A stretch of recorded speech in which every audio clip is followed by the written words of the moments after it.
एक शाम प्राची टीवी पर सीरियल देख रही होती है। तभी उसकी सास वहाँ आती है। अरे सीरियल में तो ऐसे मग्न है जैसे आज रात का खाना पड़ोसी आकर बनाएंगे। मुझे पता ही नहीं था आपने अपने बेटे की शादी पड़ोस में भी की हुई है। हैं? मतलब? मतलब इस घर में सारा काम बहू ही करती है, आप तो सिर्फ खर्राटे मारती हैं। अच्छा जी, फिलहाल तो तुम आराम फरमा रही हो, चलो जाओ, ये मेरे टीवी देखने का समय है। आहा, इसीलिए मुझे भगाया जा रहा है। सॉरी, अब तो बिल्कुल नहीं जाऊंगी। प्राची की इस बात पर दोनों सास बहू के बीच टीवी रिमोट के पीछे बच्चों जैसे छीना झपटी शुरू हो जाती है, जिसके बीच श्लोक भी काम से घर वापस आ जाता है। हाँ, आज मेरी चूहे बिल्ली की जोड़ी किस बात पर झगड़ रही है? अरे तेरे बीवी मुझे टीवी ही नहीं देखने दे रही। अरे तुम्हारी मम्मी मुझे खाना बनाने के लिए फोर्स कर रही है।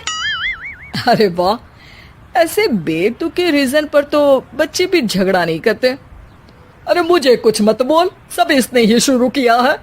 हाँ हाँ, जैसे आप तो बहुत दूध की धूली है ना। अरे बस, दोनों चुप। प्राची जाओ, खाने की तैयारी करो। और माँ तुम छोड़ो, तुम्हें क्या बोलूं, शांति से अपना सीरियल देखो, मुझे दोबारा लड़ने की आवाज सुनाई नहीं देनी चाहिए। ऐसा बोलकर श्लोक वहां से चला जाता है, जिसके पीछे पीछे प्राची भी कुछ न कुछ बड़बड़ाते हुए रसोई में चली जाती है। हाँ हाँ, सासू जी को तो कुछ बोलेंगे ही नहीं, बस मुझ पर ही हुक्म चलता है, खाना बनाओ, जैसे मैं इनके घर में खाना बनाने के लिए आई हूँ। इसी तरह शाम बीतती है और रात को श्लोक और प्राची की सास खाना खाकर सोने चले जाते हैं, लेकिन प्राची गुस्से में कुछ खाए बिना काम में ही लगी रहती है। इस घर में किसी को घंटा फिक्र नहीं पड़ता, मैं खाऊं या भूखी रहूं। प्राची कुछ देर के लिए रसोई से बाहर जाती है और जैसे ही वापस आती है तो वहां दूध का भरा ग्लास देखकर हैरान रह जाती है। फिक्र पूरी है, बस दिखाना नहीं है। प्राची दूध पीकर सोने चली जाती है और अगली सुबह एक बार फिर सास बहू का कार्टून नेटवर्क स्टार्ट हो जाता है। ये तुमने ही किया है। अरे अजीब जबरदस्ती है, मैं बोल रही हूँ मैंने कुछ नहीं किया। दोनों ने मिलकर पूरे घर को पागल खाना बनाया हुआ है। यहाँ कोई नॉर्मल इंसान तो रह ही नहीं सकता, इसीलिए अब पड़ोसी क्या रिश्तेदार भी घर आने से कतराते हैं। और सुन बेटे, तू भी चंगा, तेरी माँ भी चंगी, तेरी बीवी भी चंगी, रिश्तेदार। हाँ जी, आपको नहीं पता क्या, गंगाधर ही शक्तिमान है, रिश्तेदार ही। हाँ हाँ, बस समझ गया।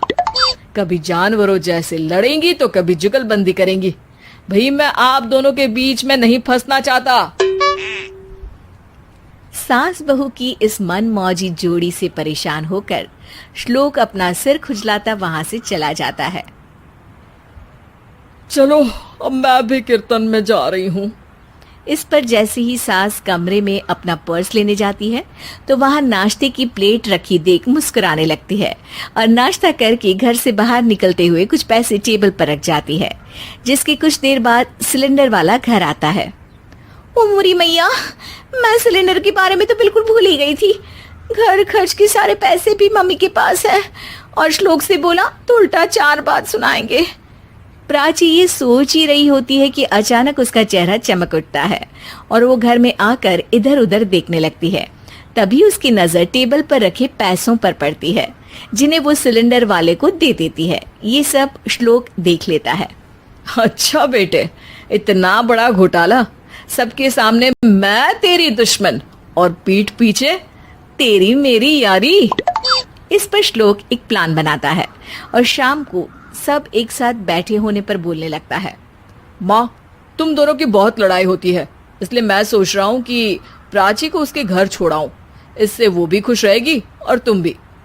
अचानक श्लोक की ये बात सुनकर सास बहू शौक से उसकी तरफ देखती है। अरे ऐसे कैसे घर छोड़ाओगे, मुझे कहीं नहीं जाना। अरे तुमने बोला नहीं पर मैंने सुन लिया, तुम्हें मम्मी के साथ रहना अच्छा नहीं लगता, मुझे पता है। अरे वो, अरे जब बहू खुद कुछ काम बोले तो वो तुझे सुनता नहीं, और अब जो इसने बोला ही नहीं वो तू समझ गया। जब उसे नहीं जाना तो फिर जबरदस्ती क्यों कर रहा है? अच्छा, फिर आपको मौसी के घर छोड़ाता हूँ, बस अब आप दोनों एक घर में एक छत के नीचे नहीं रह सकती। मैं इस टॉम एंड जेरी की जोड़ी को और नहीं झेल सकता। है? ऐसे कैसे नहीं रह सकते? तुम्हें इतनी दिक्कत है तो तुम्हारा बोरिया बिस्तर पैक कर देती हूँ, लेकिन मम्मी जी कहीं नहीं जाएंगी। बिल्कुल यही सुनना था मुझे। अगर दोनों में इतना ही प्यार है फिर हर वक्त ये लड़ाई का नाटक क्यों करती हो? देखा मैंने कैसे माँ किचन में दूध रखती है और तुम उनके लिए कमरे में नाश्ता रखती हो, और कैसे वो पहले ही तुम्हारी दिक्कत समझकर घर में पैसे रखकर बाहर जाती है। अरे भाई, इतना ड्रामा तो डेली सोप में भी नहीं होता जितना तुम दोनों ने इस घर में फैलाया हुआ है। तू हमें टॉम एंड जेरी बोलता है ना, तो याद कर वो दोनों भी एक दूसरे को बाहर वालों की बुरी नजर से बचाने के लिए हमेशा सबके सामने लड़ते थे, लेकिन अकेले में दिक्कत के समय मदद भी तो करते थे। बस हमारा रिश्ता भी कुछ ऐसा ही है। और वैसे भी अगर सास बहू में तू मैं नहीं होती तो दुनिया वालों को कहानियां कैसे मिलेंगी?